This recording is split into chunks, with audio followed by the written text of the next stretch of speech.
متابعة مباريات منتخبنا الوطني لكرة القدم من ملعب اللقاء لها طعم خاص وفريد، حيث يتمتع الفرد بالتواجد بين الجماهير، وهو إحساس يحمل الكثير من المشاعر الجميلة، علاوة على أن التاريخ يسجل له حضور مباراة في كأس الخليج، لما لهذه التجربة من ذكريات لها طابع فريد.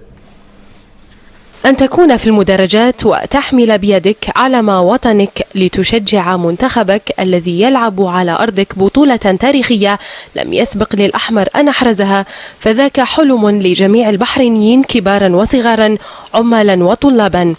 إلا أن مساندة المنتخب في بطولة كأس الخليج والتي ستستضيفها المملكة قد تكون حلما وأمنية لدى طلاب جامعة البحرين، غير أن انطلاق منافسات كأس الخليج يصادف بدء الامتحانات النهائية لطلاب الجامعة.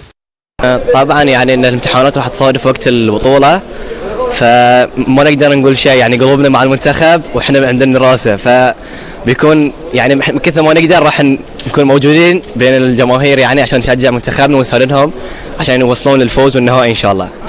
منتخبنا البحريني امام تحدي كبير، وان شاء الله يكون قد التحدي، وان شاء الله الامتحانات ما بتمنعنا من حضور المباريات ان شاء الله.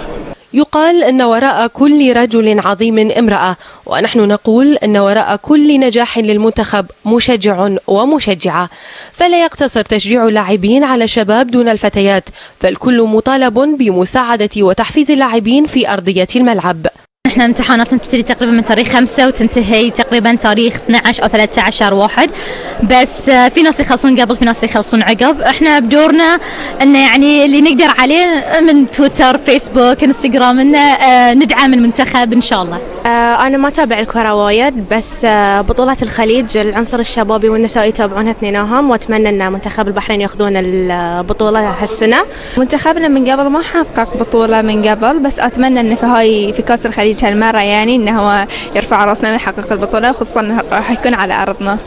مساندة منتخبنا الوطني في مهمته الخليجية تعد واجبا وطنيا على الجميع، فحضور الجماهير العاشقة للأحمر وتشجيعها يدفع اللاعبين لتقديم أفضل ما لديهم لإرضاء اللاعب رقم 12.